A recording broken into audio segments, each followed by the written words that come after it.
राधे कृष्णा राधे कृष्णा। राम गीता। पुराण इतिहास ग्रंथों में कई राम गीताएं पाई जाती हैं।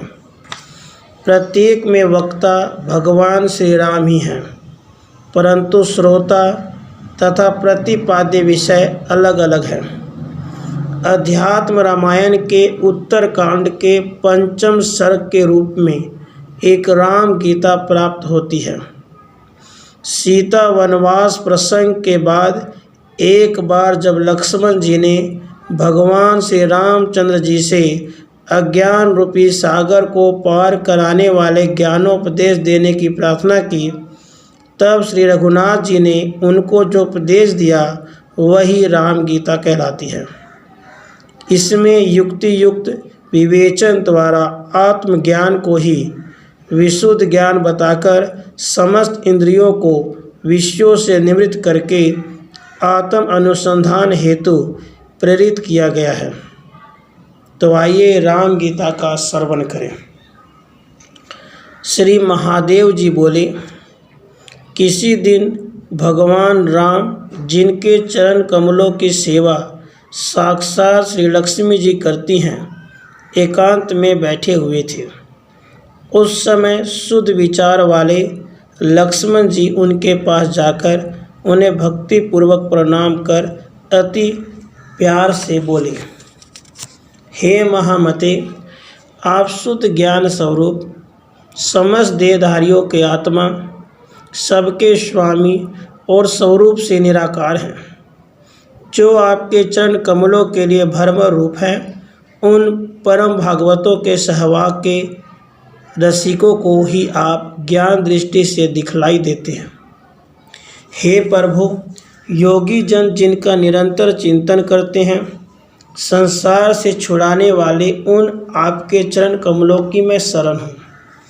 आप मुझे ऐसा उपदेश दीजिए जिससे मैं सुगमता से ही अज्ञान रूपी अपार समुद्र के पार हो जाऊँ।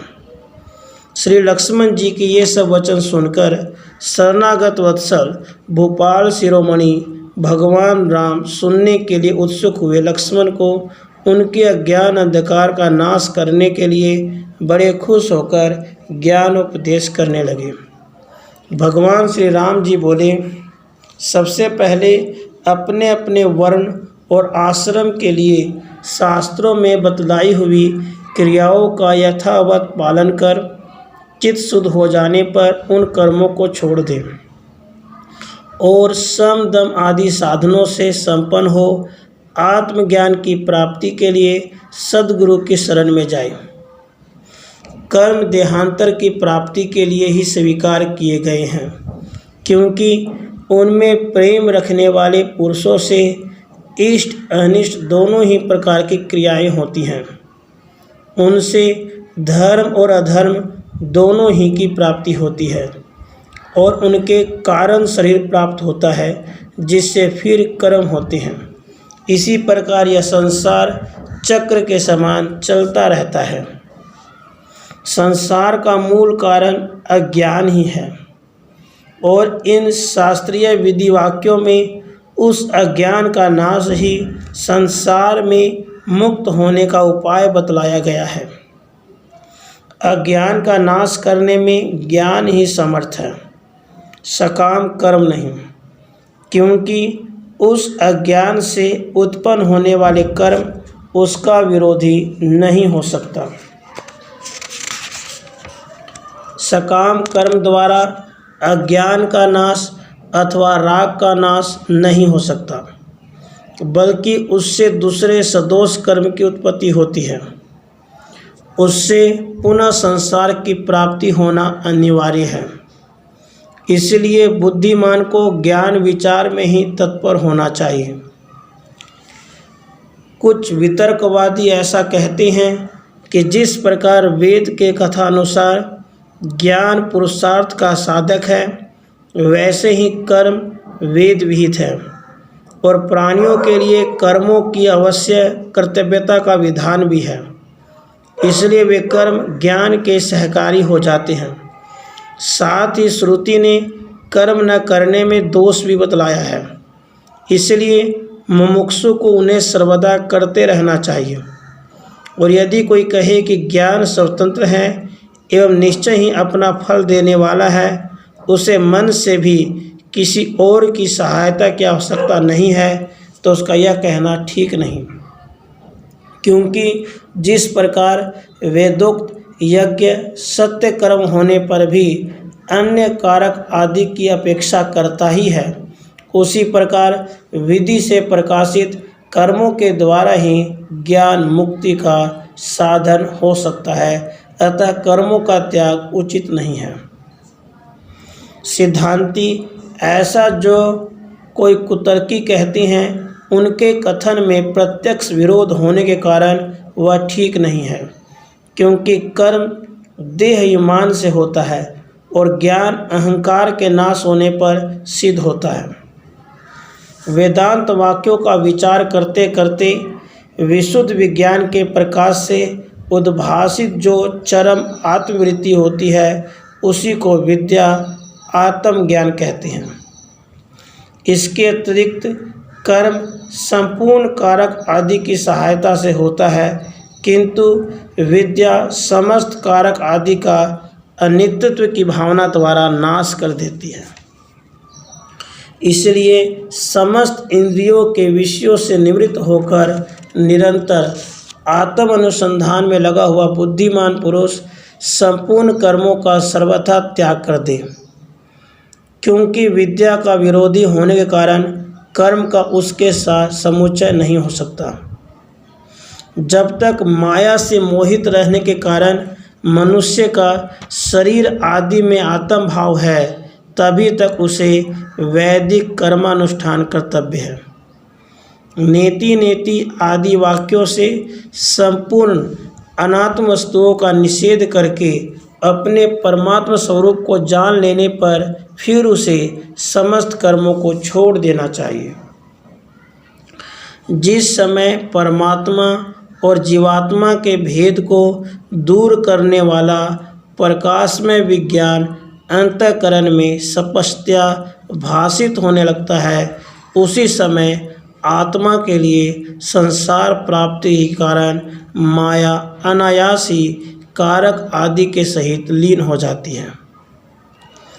श्रुति प्रमाण से उसके नष्ट कर दिए जाने पर फिर वह अपना कार्य करने में समर्थ भी किस प्रकार हो सकेगी, क्योंकि परमार्थ तत्व एकमात्र ज्ञान स्वरूप निर्मल और अद्वितीय है। अतः बोध हो जाने पर फिर अविद्या उत्पन्न नहीं होगी।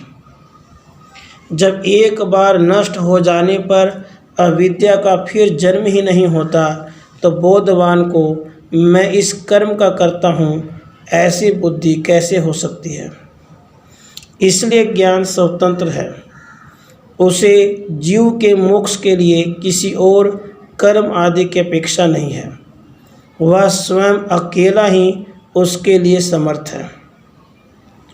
इसके सिवा तैत्तरीय शाखा की प्रसिद्ध श्रुति भी आग्रहपूर्वक स्पष्ट कहती है कि समस्त कर्मों का त्याग करना ही अच्छा है, तथा एतावत इत्यादि वाज से नई शाखा की श्रुति भी कहती है कि मोक्ष का साधन ज्ञान ही है, कर्म नहीं। और तुमने जो ज्ञान की समानता में यज्ञ आदि का दृष्टांत दिया, सो ठीक नहीं है, क्योंकि उन दोनों के फल अलग अलग हैं।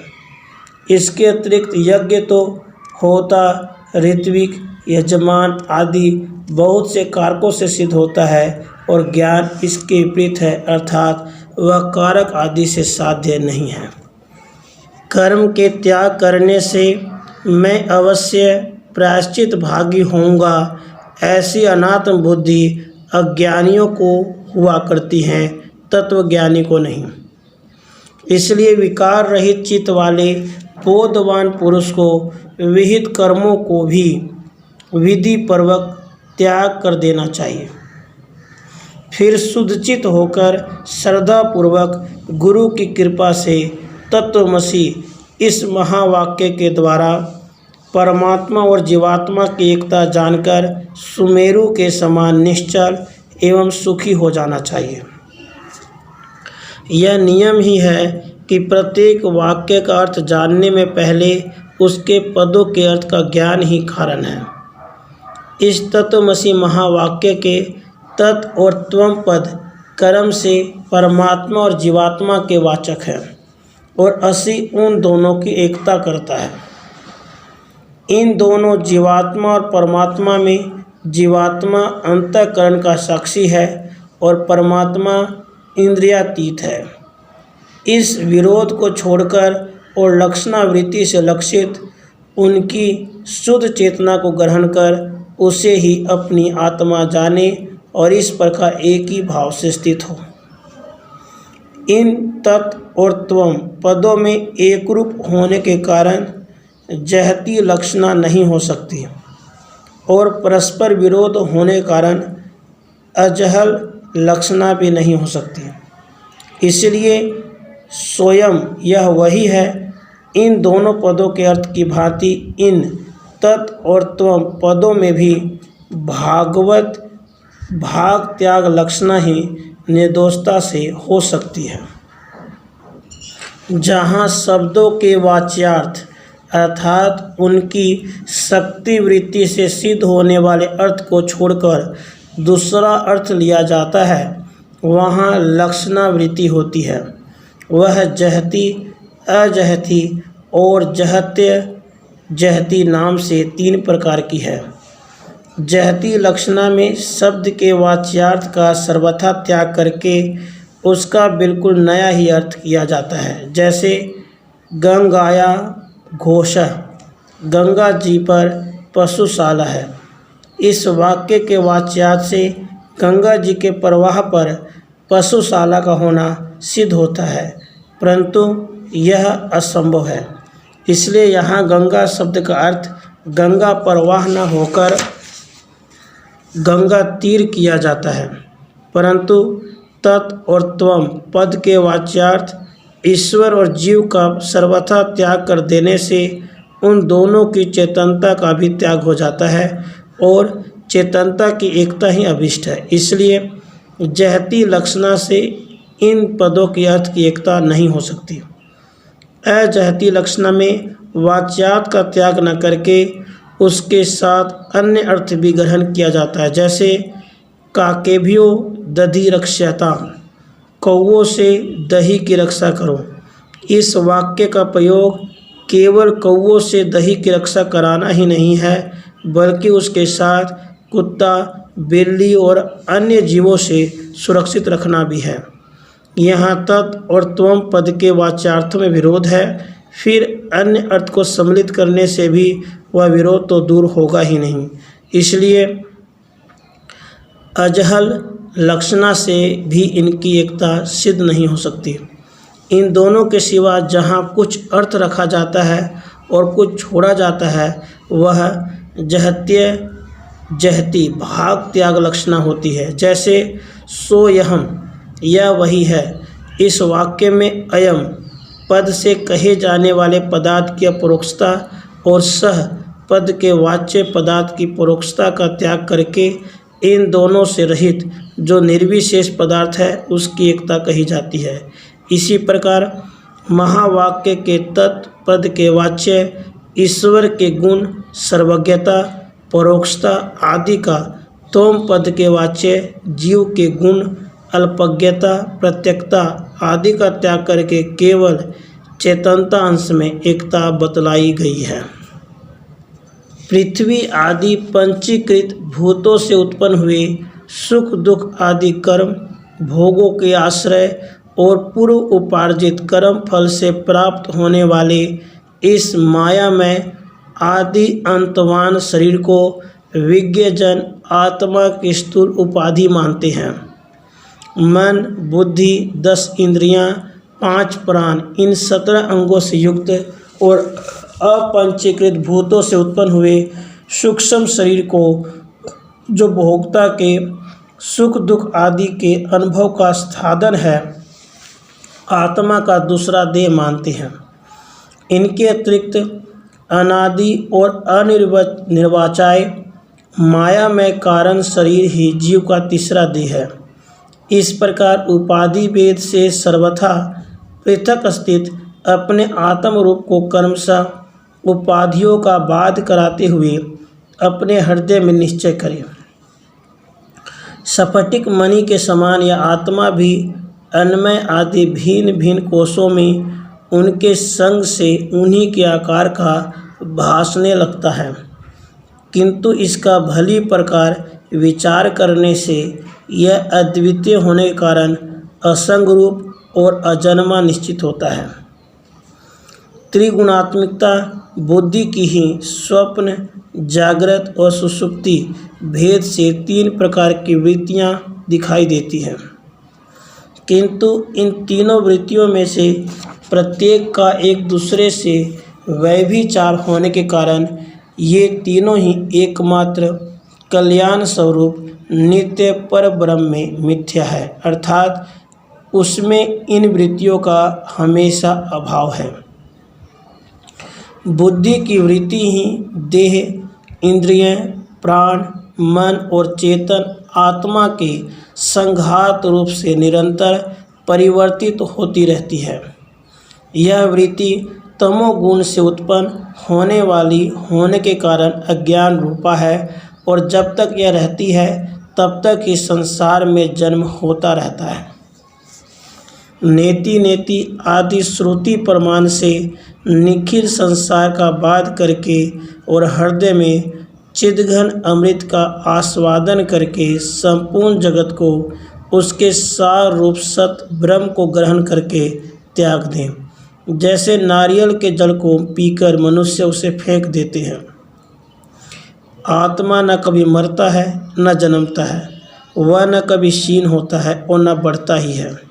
वह पुरातन संपूर्ण विशेषणों से रहित सुख स्वरूप स्वयं प्रकाश सर्वगत और अद्वितीय है। जो इस प्रकार ज्ञानमय और सुख स्वरूप है, उसमें यह दुखमय संसार की प्रतीति कैसे हो सकती है? यह तो अध्यास के कारण अज्ञान से ही दिखाई दे रहा है। ज्ञान से तो यह एक क्षण में ही लीन हो जाता है, क्योंकि ज्ञान और अज्ञान का परस्पर विरोध है। भ्रम से जो अन्य में अन्य की प्रतीति होती है, उसी को विद्वानों ने अध्यास कहा है। जिस प्रकार असर्प रज्जु आदि में सर्प की प्रतीति होती है, उसी प्रकार ईश्वर में संसार की प्रतीति हो रही है। जो विकल्प और माया से रहित है, उस सब में कारण निरामय अद्वितीय और चित स्वरूप परमात्मा ब्रह्म में पहले इस अहंकार रूप अध्यास की ही कल्पना होती है। सबके साक्षी आत्मा में इच्छा, अनिच्छा, राग, द्वेष और सुख दुख आदि बुद्धि की वृत्तियाँ ही जन्म मरण रूप संसार की कारण है, क्योंकि सुषुप्ति में इनका भाव हो जाने पर हमें आत्मा का सुख रूप से भान होता है। अनादि अविद्या से उत्पन्न हुई बुद्धि में प्रतिबिंबित यह चेतन का प्रकाश ही जीव कहलाता है। बुद्धि के साक्षी रूप से आत्मा उससे पृथक है। वह परात्मा तो बुद्धि से अपरिच्छिन्न है। अग्नि से तपे हुए लोहे के समान चिदाभास साक्षी आत्मा तथा बुद्धि के एकत्र रहने से परस्पर अन्य अन्य अध्यास होने के कारण क्रमशः उनकी चेतनता और जड़ता प्रतीत होती है। अर्थात जिस प्रकार अग्नि से तपे हुए लोह पिंड में अग्नि और लोहे का तादात्म्य हो जाने से लोहे का आकार अग्नि में और अग्नि की उष्णता लोहे में दिखाई देने लगती है, उसी प्रकार बुद्धि और आत्मा का तादात्म्य हो जाने से आत्मा की चेतनता बुद्धि आदि में और बुद्धि आदि की जड़ता आत्मा में प्रतीत होने लगती है। इसलिए अध्यासवश बुद्धि से लेकर शरीर पर्यंत अनात्म वस्तुओं को ही आत्मा मानने लगते हैं। गुरु के समीप रहने से और वेद वाक्यों से आत्मज्ञान का अनुभव होने पर अपने हृदयस्थ उपाधि रहित आत्मा का साक्षात्कार करके आत्मा रूप से प्रतीत होने वाले देह आदि संपूर्ण जड़ पदार्थों का त्याग कर देना चाहिए। मैं प्रकाश स्वरूप अजन्मा, अद्वितीय, निरंतर, भासमान, अत्यंत निर्मल, विशुद्ध विज्ञानमय, निरामय, क्रिया रहित और एकमात्र आनंद स्वरूप हूँ। मैं सदा ही मुक्त, अचिंत्य शक्ति, अतीन्द्रिय, ज्ञान स्वरूप, अविकृत रूप और अनंत पार हूँ। वेदवादी पंडित जन अहर्निश मेरा हृदय में चिंतन करते हैं। इस प्रकार सदा आत्मा की अखंड वृत्ति से चिंतन करने वाले पुरुष के अंतःकरण में उत्पन्न हुई विशुद्ध भावना तुरंत ही कारक आदि के सहित अविद्या का नाश कर डालती है। जिस प्रकार नियमानुसार सेवन की हुई औषधि रोग को नष्ट कर डालती है। आत्मचिंतन करने वाले पुरुष को चाहिए कि एकांत देश में इंद्रियों को उनके विषयों से हटाकर और अंतःकरण को अपने अधीन करके बैठे तथा आत्मा में स्थिर होकर और किसी साधन का आश्रय न लेकर शुद्धचित हुआ केवल ज्ञान दृष्टि द्वारा एक आत्मा की ही भावना करें। यह विश्व परमात्मा स्वरूप है ऐसा समझकर इसे सबके कारण रूप आत्मा में लीन करें। इस प्रकार जो पूर्ण चिदानंद स्वरूप से स्थित हो जाता है उसे बाह्य अथवा आंतरिक किसी वस्तु का ज्ञान नहीं रहता। समाधि प्राप्त होने के पहले ऐसा चिंतन करें कि संपूर्ण चराचर जगत केवल ओमकार मात्र है। यह संसार वाच्य है और ओमकार इसका वाचक है। अज्ञान के कारण ही इसकी प्रतीति होती है। ज्ञान होने पर इसका कुछ भी नहीं रहता। ओमकार में अ, उ और म ये 3 वर्ण हैं। इनमें से अकार विश्व जागृति के अभिमानी का वाचक है, उकार तेजस स्वप्न के अभिमानी कहलाता है और मकार प्राज्ञ सुषुप्ति के अभिमानी को कहते हैं। यह व्यवस्था समाधि लाभ से पहले की है। तत्व दृष्टि से ऐसा कोई भेद नहीं है। नाना प्रकार से स्थित आकार रूप विश्व पुरुष को उकार में लीन करे और ओमकार के द्वितीय वर्ण तेजस रूप उकार को उसके अंतिम वर्ण मकार में लीन करें। फिर कारण आत्मा प्राज्ञ रूप मकार को भी चिदघन रूप परमात्मा में लीन करे और ऐसी भावना करे कि वह नित्य मुक्त विज्ञान स्वरूप उपाधिहीन निर्मल पर ब्रह्म मैं ही हूँ। इस प्रकार निरंतर परमात्मा भावना करते करते जो आत्मानंद में मग्न हो गया है तथा जिसे संपूर्ण दृश्य प्रपंच विस्मृत हो गया है वह नित्य आत्मानंद का अनुभव करने वाला जीवन मुक्त योगी निस्तरंग समुद्र के समान साक्षात मुक्त स्वरूप हो जाता है।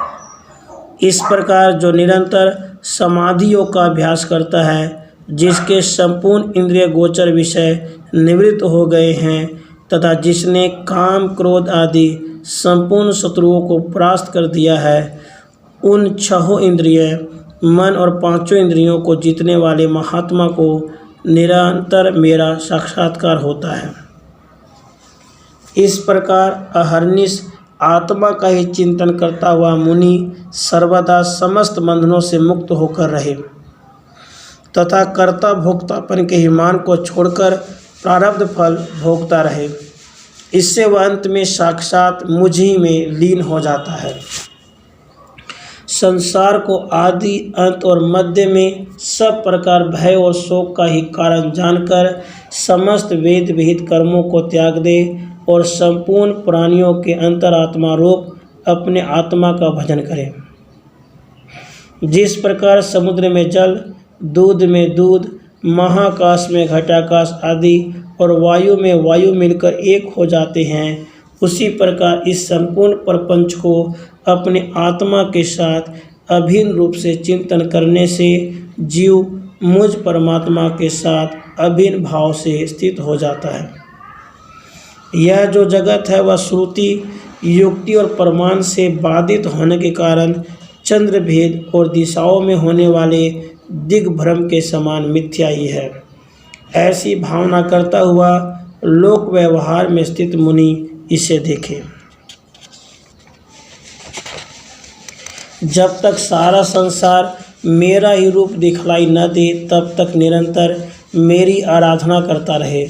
जो श्रद्धालु उत्कट भक्त होता है उसे अपने हृदय में सर्वदा मेरा ही साक्षात्कार होता है।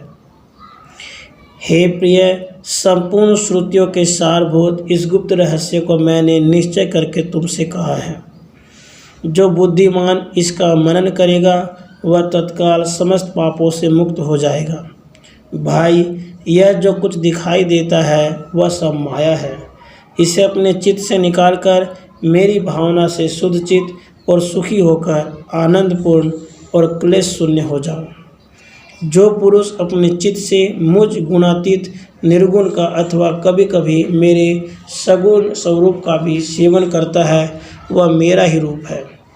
वह अपने चरण रज के स्पर्श से सूर्य के समान संपूर्ण त्रिलोकी को पवित्र कर देता है। यह अद्वितीय ज्ञान समस्त श्रुतियों का एकमात्र सार है। इसे वेदांत वेद्य भगवत पाद मैंने ही कहा है। जो गुरु भक्ति संपन्न पुरुष इसका श्रद्धापूर्वक पाठ करेगा उसकी यदि मेरे वचनों में प्रीति होगी तो वह मेरा ही रूप बन जाएगा। इति श्रीमद् अध्यात्म रामायणे उमा महेश्वर संवादे उत्तरकांडे श्री राम गीता संपूर्ण। राधे कृष्णा राधे कृष्णा।